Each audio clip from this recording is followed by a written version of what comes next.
Welcome प्यारे बच्चों, कैसे हो आप सभी। आइए स्टार्ट करते हैं आज का टॉपिक। लेक्चर 7 चल रहा है आपका, और लेक्चर 7 का रेस्ट पार्ट बचा हुआ है। जो रेस्ट पार्ट है, जो बचा हुआ भाग है, उसके से हम बात करते हैं, ठीक है। और इसके बाद आपका आज ही लेक्चर 8 स्टार्ट होगा, ठीक है, जो रेस्ट है। तो यहाँ पर क्या है, हमें देखना है उत्तर प्रदेश की यूपी की झील, क्योंकि आपको यूपी का एग्ज़ाम देना है, तो आपको यूपी की झीलों के विषय में जानकारी होनी चाहिए, ठीक है। तो उत्तर प्रदेश की झीलों के विषय में देखेंगे। एक अनुमान लेते हैं उत्तर प्रदेश के मैपिंग का, ठीक है। तो ये आपका रहा उत्तर प्रदेश का जो स्ट्रक्चर है, वो कुछ इस प्रकार से, ठीक है। ये उत्तर प्रदेश का हमने अनुमान लिया। अब उत्तर प्रदेश में हम देखते हैं, यहाँ पर क्या है, संत कबीर नगर है। क्या है? संत कबीर नगर। ये लोकेशन किसकी है? संत कबीर नगर की, संत कबीर नगर, ठीक है।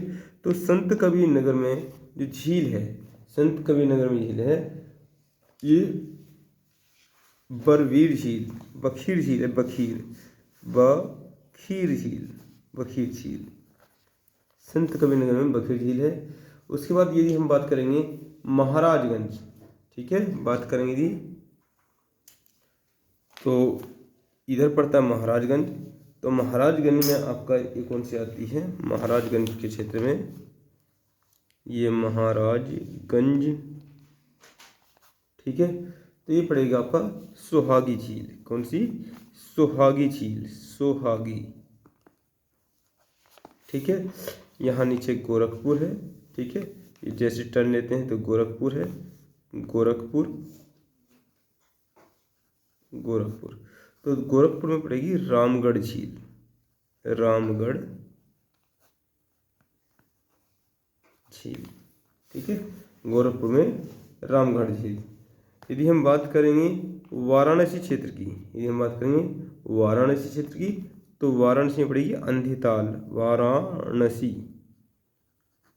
वाराणसी में अंधेताल झील, अंधेताल झील है आपकी, ठीक है, वाराणसी में। और यहीं पर पड़ेगा क्या है, बलिया, यहाँ पर बलिया पड़ेगा, ठीक है, उत्तर प्रदेश में ही है बलिया। तो बलिया में जो है आपका, बलिया में जो झील पड़ती है वो पड़ेगी सुहाग ताल, सुहाग ताल झील, ठीक है। और उसके पश्चात नीचे की तरफ आ जाइए आप, कहाँ पर? आपका मिर्ज़ापुर क्षेत्र में। तो मिर्ज़ापुर क्षेत्र में, जो मिर्ज़ापुर क्षेत्र है, मिर्ज़ापुर, तो मिर्ज़ापुर में आपकी 2 झीलें पड़ेंगी, ठीक है। एक पड़ेगी टांडा, ठीक है, एक टांडा दरी, ये टांडा दरी है, और दूसरी पड़ेगी आपका सिरसी, ठीक है। दूसरी क्या पड़ेगी? सिरसी। और आपका यदि नीचे आते हैं, ये वाला जो पॉइंट है, ये किसका है? सोनभद्र। तो सोनभद्र में हमने परियोजना में आपको बताया था, सोनभद्र में, तो यहाँ पर क्या है, गोविंद वल्लभ पंत झील। याद आ रहा है आपका? ये सोन नदी था, सोन नदी में क्या है आपका, इधर से रिहंद नदी, और रिहंद नदी पर यहाँ पर बांध बनाया है, रिहंद बांध। तो यहाँ पर क्या है, यहाँ पर आपका कृत्रिम झील बन गई है, जिसे तात्कालिक मुख्यमंत्री गोविंद वल्लभ पंत के नाम पर गोविंद वल्लभ पंत झील कहते हैं। तो ये है आपका गोविंद वल्लभ पंत झील, ठीक है, गोविंद वल्लभ पंत झील। इसके पश्चात आपका जो, यदि हम आगे की तरफ चलते हैं, आपका चित्रकूट, आगे से क्या पड़ता है, ये इधर वाराणसी से इधर ये पड़ता है चित्रकूट का क्षेत्र, ये चित्रकूट का क्षेत्र। तो चित्रकूट, ठीक है। तो चित्रकूट में पड़ेगी आपकी गुंता झील, ठीक है, चित्रकूट में गुंता झील, ठीक है। चित्रकूट में कौन सी है? गुंता झील है। अब यदि हम ऊपर की तरफ चलेंगे, चित्रकूट से हम ऊपर की तरफ चलेंगे यहाँ पर, ठीक है, तो प्रतापगढ़ पड़ता है। प्रतापगढ़ हमारे पड़ोसी भी यहीं के हैं, प्रतापगढ़। क्योंकि पापा क्या है, पापा सिंचाई विभाग में हैं, तो यहाँ पर क्या है, पड़ोसी अब चले गए हैं, वैसे वो ड्यूटी उनकी खत्म हो गई, रिटायर हो चुके हैं। तो प्रतापगढ़ है ना, प्रतापगढ़ में क्या पड़ता है, बेती झील। अब यहीं पर क्या है, आगे फतेहपुर पड़ता है, फतेहपुर। तो फतेहपुर में आप इधर ले लीजिए, ये फतेहपुर, फतेहपुर। तो फतेहपुर में पड़ेगी आपकी क्या, फतेहपुर में है मोरप्पा झील, मोरप्पा, मोरप्पा लेक, ठीक है, मोरप्पा। महोबा आगे पड़ेगा, महोबा, ठीक है। तो महोबा को भी नीचे ले लो, महोबा, महोबा। तो महोबा में आपका पड़ेगा बेला सागर, महोबा पड़ेगा बेला सागर, ठीक है। और यहीं पर दूसरा भी है, मदन सागर भी है, ठीक है। यदि हम बात करेंगे झांसी की, यदि हम बात करेंगे इधर झांसी क्षेत्र की, तो झांसी में पड़ता है, ये झांसी क्षेत्र है, झांसी। महारानी लक्ष्मीबाई ने यही अपना क्या है, उनका राज्य था, ये लक्ष्मी जी का राज्य था, और यहीं से वो क्या है, फेमस हुई। तो बुरताल पड़ता है यहाँ पर, बुरताल, बुरताल झील है, ठीक है। और यहाँ पर पड़ता है लक्ष्मी के नाम पर लक्ष्मी ताल, लक्ष्मी ताल झील है, ठीक है, महारानी लक्ष्मीबाई के नाम पर है। यदि हम बात करेंगे, यहाँ से थोड़ा इस पर ज़्यादा होगी है। यदि इंडिविजुअल बात करेंगे, जैसे आपका उत्तर प्रदेश में क्या है, कानपुर पड़ता है, कानपुर। आपको उत्तर प्रदेश का नक्शा अलग से मैं बताऊंगा, ताकि आपको कहाँ कानपुर है, कहाँ मुजफ्फरनगर है, कहाँ लखनऊ है, कहाँ पीलीभीत है, ये सब क्लियर हो जाए। वैसे तो आपके ये फैमिलियर हैं ये सब गांव। मोती, ये पड़ेगा आपका मोती झील, कानपुर में पड़ता है मोती झील। और ये आपका, यदि हम आगरा की बात करें, आगरा दिल्ली के पास, ठीक है, आगरा, लेकिन आगरा कहाँ है, उत्तर प्रदेश में है। तो यहाँ पड़ेगा सुर सरोवर, सुर सरोवर, ठीक है, यहाँ सुर सरोवर पड़ेगा। यदि मथुरा की बात करें, ये भी दिल्ली के पास ही पड़ेगा, मथुरा उत्तर प्रदेश का क्षेत्र है। तो यहाँ पड़ेगा श्यामताल, श्यामताल झील। और आपका पड़ेगा मालती, ठीक है, ये मालती झील, श्यामताल एंड मालती झील। यदि हम बात करेंगे मुजफ्फरनगर में, पड़ोस की बात है, मुजफ्फरनगर, मुजफ्फरनगर, मुजफ्फरनगर। तो मुजफ्फरनगर में क्या है, शुक्रताल, ठीक है, शुक्रताल झील, शुक्रताल में ही है, ठीक है, शुक्रताल जगह का नाम भी है, और उसे शुक्रताल झील बोलते हैं। लखनऊ में बात करेंगे, लखनऊ में, यूपी की राजधानी लखनऊ।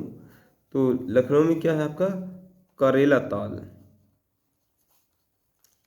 करेला ताल झील है। यदि हम बात करेंगे पीलीभीत, पीलीभीत,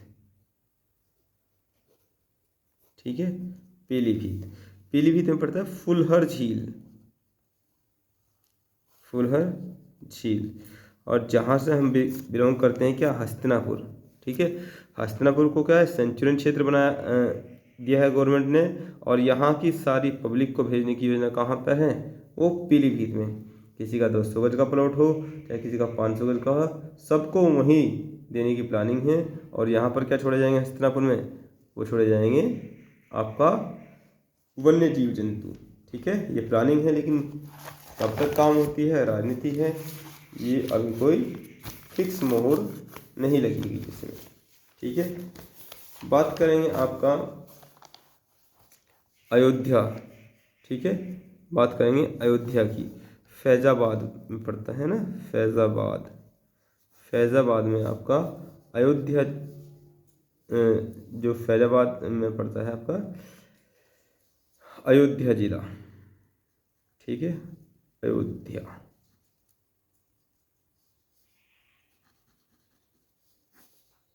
ये जिला है, ठीक है, अयोध्या जिले में। यहाँ पड़ती है आपकी दरबान झील। कौन सी? दरबान झील, ठीक है, दरबान झील। सुल्तानपुर में पड़ेगी आपका, यदि सुल्तानपुर की बात करेंगे, सुल्तानपुर, ठीक है, सुल्तानपुर में पड़ेगा राजा तालाब, ठीक है, राजा तालाब। यदि हम बात करेंगे रामपुर की, अभी पुलिस में रामपुर क्या है, सेंटर भी था, जो एग्जाम हुआ है पुलिस का, ये है गौर झील, ठीक है। और ये आपका बरेली में, ये पुलिस का नहीं, इसका टेट का जो एग्जाम था, बरेली, बरेली भी सेंटर था, ठीक है। बरेली में आपका है लिलोल झील, लिलोल झील। तो उत्तर प्रदेश की ये कुछ मुख्य आपकी झीलें थी, ठीक है। तो यहाँ पर ये 7वां चैप्टर आपका ख़त्म हुआ। अब बात करेंगे हम 8वें चैप्टर की, ठीक है। तो जो 8वां चैप्टर है, अगले पेज से ले लेते हैं। तो यहाँ पर आप कुछ और चीज़ें आएंगी तो वो मेंशन हो जाएगी। तो नेक्स्ट चैप्टर की बात करेंगे हम, ठीक है, 8वां चैप्टर। तो आज इसकी पृष्ठभूमि जमाएंगे 8वें चैप्टर की, बाकी इसे पूर्ण रूप से जो देखेंगे हम कल ही देखेंगे। तो नदी, ठीक है, सेकंड लास्ट चैप्टर है आपका, नदी जो सेकंड लास्ट चैप्टर है। और इसके पश्चात हमें पढ़ना है क्या, जनजातियों को, इसके पश्चात जनजातियों को पढ़ना है।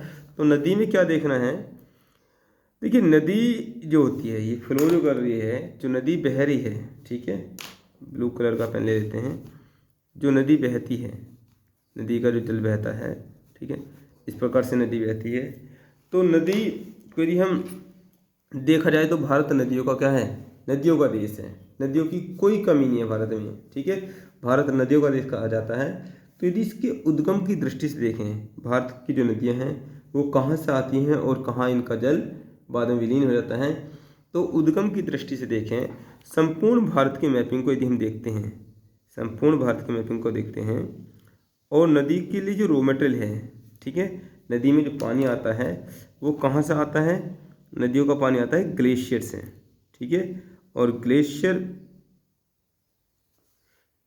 कैसे बनते हैं, ग्लेशियर जो पहाड़ों पर क्या है, जो पहाड़ों पर बर्फ जम जाती है, तो उसी का है, जब टेक्टोनिक क्रिया के कारण वो क्या है, वो अपने मूल खंड से खिसक जाता है, तो क्या करता है, वो ढाल का अनुसरण करता है, और जो पानी इकट्ठा हो जाता है पहाड़ी क्षेत्र में, वही क्या है, बड़े बड़े क्षेत्र में, उसे ग्लेशियर बोलते हैं।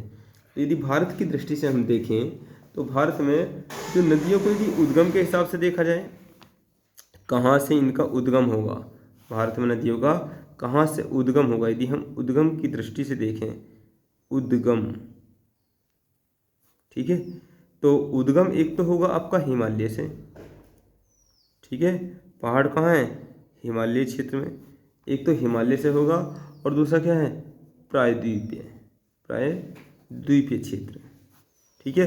तो उद्गम की दृष्टि से नदियों को दो प्रकार से हम बांट के पढ़ सकते हैं, हिमालयी नदियाँ और प्रायद्वीपीय नदियाँ।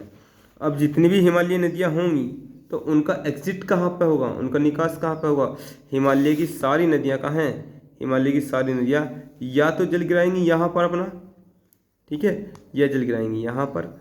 ये वाला क्षेत्र क्या है, ये वाला क्षेत्र बंगाल की खाड़ी है, ये बंगाल की खाड़ी है, खाड़ी बताया था, जब तीन तरफ से जल क्या है, घिर जाए तो इसे खाड़ी बोलते हैं। और ये क्या है, ये अरब सागर है, ये अरब सागर है। तो यहाँ पर यदि हम एग्जिट के हिसाब से देखें तो हिमालयी नदियाँ जो होंगी, हिमालयी नदियाँ और प्रायद्वीपीय नदियाँ,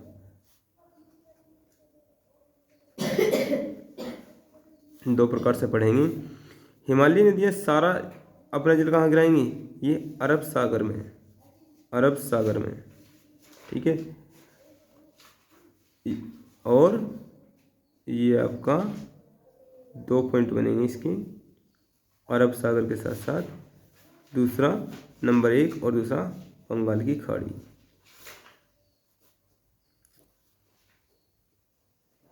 ठीक है। यदि प्रायद्वीपीय नदियों को देखें तो लास्ट इनका भी कहाँ है, इनका भी यहीं जाना है, इनका भी यहीं पे जाना, अरब सागर और बंगाल की खाड़ी। तो फाइनली यहीं क्या है, नदियों को विलीन हो जाना है। अब यदि हम देखें पहले पॉइंट से लें, जो हिमालयी नदियां हैं, यदि हम पहले पॉइंट से लें हिमालयी नदियों के विषय में देखें तो जो हिमालयी नदियां हैं, हिमालयी नदियों के विषय में हम बात करेंगे और भारत के हिसाब से बात करेंगे तो यहाँ पर हम हिमालयी नदियों को कैसे पढ़ना है। नदियाँ तो देखो हजारों हैं, नदियाँ हजारों हैं, लेकिन हमारा एग्ज़ाम निकलना चाहिए। तो यहाँ पर जो नदी है, एक मूल नदी यहाँ पर क्या है, ये मूल नदी है, ये आपका कौन सी, सिंधु नदी। ये नदी कौन सी है, सिंधु नदी। ठीक है, तो इस नदी के आसपास की सारी नदियों को पढ़ेंगे तो ये टॉपिक बनेगा आपका सिंधु नदी तंत्र। यहाँ पर क्या है, ये सिंधु नदी है, तो सिंधु नदी तंत्र को देखेंगे। दूसरा क्या है, दूसरा आपको ये यहाँ से फरक्का नामक स्थान पर आपको बता दिया था, क्या है, गंगा दो भागों में बढ़ जाती है, तो इसे पढ़ेंगे आप गंगा नदी तंत्र, गंगा नदी तंत्र। ठीक है, और दूसरा यहाँ से चेमायुंग ग्लेशियर के पास से यहाँ पे ये एक नदी निकलती है आपकी ब्रह्मपुत्र नदी, तो यहाँ पर पढ़ेंगे ब्रह्मपुत्र नदी तंत्र।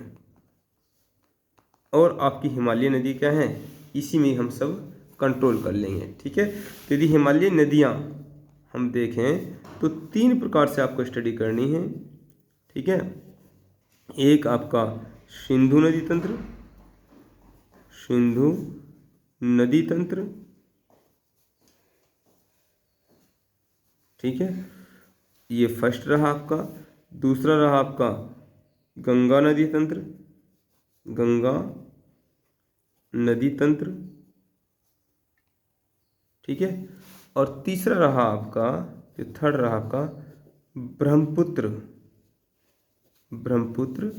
नदी तंत्र।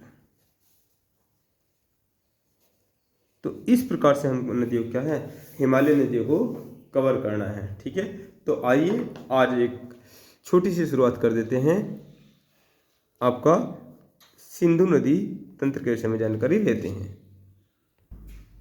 लेकिन सिंधु नदी तंत्र को आप स्टार्ट करने से पहले ओवरऑल पूरा हिमालय जो नदियां हैं, ठीक है, हिमालय नदियां और आपका अरब सागर की नदियों में क्या डिफरेंस है उसको देख लेते हैं। तो इसमें देखेंगे आप एक पॉइंट बनाएंगे, यहाँ पर एक पॉइंट बनाएंगे,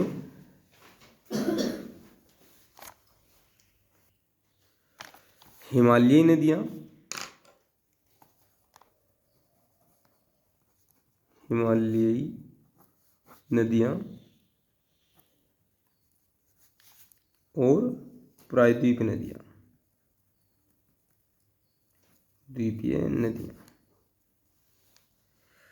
ठीक है, अब इसमें क्या क्या डिफरेंस है हिमालय नदियाँ और प्रायद्वीपीय नदियों में। तो पहला पॉइंट लिखेंगे, जो हिमालय नदियाँ हैं वो अधिक लंबी होती हैं। हिमालयी नदियाँ अधिक लंबी होती हैं, अधिक लंबी होती हैं।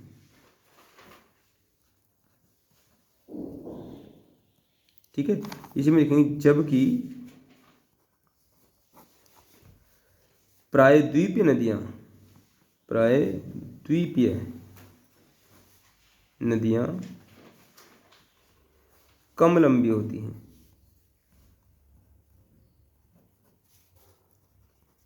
अरे हिमालय नदियाँ तो ऊपर से आएंगी, हिमालय से आएंगी और अरब सागर में अपना जल गिराएंगी, लेकिन प्रायद्वीपीय नदियों को तो वहीं से क्या है, पश्चिमी घाट पर्वत से निकलना है और क्या है, अरब सागर में गिरना है, बंगाल की खाड़ी में गिरना है, तो क्या हो जाएगा, उनकी लंबाई कम हो जाएगी। सेकंड पॉइंट, हिमालयी नदियों का जल ग्रहण, हिमालयी नदियों का जल ग्रहण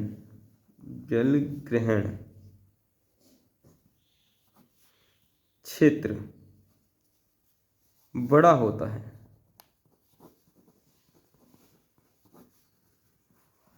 क्या होता है, बड़ा होता है। ठीक है, भाई हिमालय नदियाँ हैं उनमें आसपास से आके क्या है, उनमें छोटी छोटी नदियाँ और मिल जाती हैं, ठीक है। तो जल की उनका पूरा क्षेत्र में फैली रहती हैं। और जबकि जो प्रायद्वीपीय नदियाँ हैं वो क्या होंगी, वो पश्चिमी घाट पर्वत से निकलेंगी और उसमें कुछ बहुत कम नदियाँ आपस में आके मिलती हैं, तो जलग्रहण क्षेत्र क्या होता है। और उससे जो नहरें निकलती हैं तो वो तो लगभग ना के बराबर हैं। और जबकि यहाँ से जो हिमालय नदियाँ हैं इससे सिंचाई के लिए भी संसाधन होता है, तो जलग्रहण क्षेत्र इसका क्या है, बढ़ जाता है। हिमालय नदियों का जलग्रहण क्षेत्र बड़ा होता है, जबकि प्रायद्वीपीय नदियों का छोटा जलग्रहण क्षेत्र होता है। कथन और कारक में इस प्रकार से क्वेश्चन बन जाते हैं, इसलिए पॉइंट हम आपको करा रहे हैं। वेरी इंपॉर्टेंट पॉइंट है तीसरा पॉइंट, हिमालय नदियाँ युवावस्था में हैं। हिमालयी नदियाँ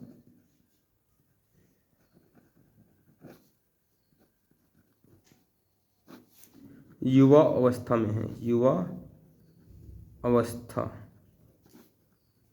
में हैं अर्थात जवान हैं, युवा अवस्था में अर्थात जवान हैं। जबकि प्रायद्वीपीय प्रौढ़ावस्था में है।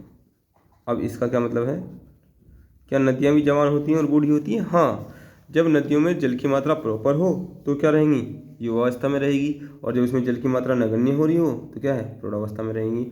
अब नदियाँ में जल आता कहाँ से है, तो नदियों में जल एक तो बारिश का आएगा, दूसरा क्या आएगा, ग्लेशियर का आएगा, तीसरा क्या आएगा, सहरंध्र का आएगा, ठीक है। और जो हिमालय नदियाँ होती हैं इनको तीनों ही प्रकार का वाटर मिल जाता है। जबकि जो प्रायद्वीपीय नदियाँ होती हैं उनको केवल क्या है, या तो आपको मिल जाएगा किसका, सहरंध्र का पानी मिल जाएगा, या फिर क्या है, या फिर मिल जाएगा आपका वर्षा का पानी, ठीक है, वर्षा का पानी मिल जाएगा। तो यहाँ पर क्या है, यहाँ पर ग्लेशियर का पानी इनको बहुत कम मात्रा में मिल पाता है। यदि हम चौथे पॉइंट के विषय में बात करेंगे, हिमालयी नदियाँ अनुवर्ती हैं।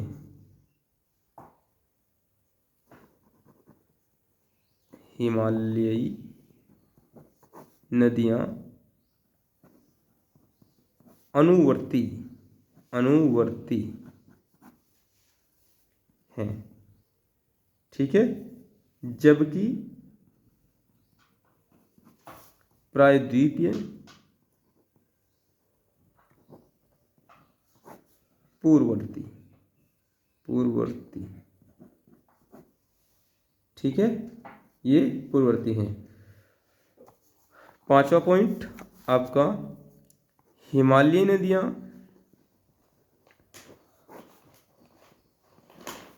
नौ परिवहन के लिए, यानी कि नौका चलाने के लिए, नौ परिवहन के लिए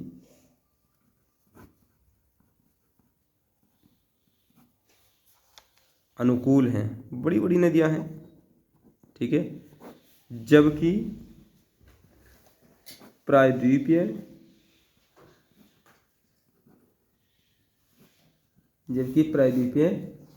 नौ परिवहन के प्रतिकूल हैं। छोटी छोटी नदियां हैं तो नौका कहाँ चलेगी, प्रतिकूल है। और चल भी गई, एक आध नाव चला भी दी तो उससे क्या है, उससे ये थोड़ी है कि वहाँ पर क्या है, ट्रांसपोर्टिंग हो जाएगा पूरा, ठीक है। तो हम नेक्स्ट लेक्चर में बात करेंगे आपसे किसके लिए, सिंधु नदी तंत्र से स्टार्ट करेंगे, ठीक है। और आज शाम के समय आपको ये लेक्चर मिल जाएगा, ठीक है। धन्यवाद।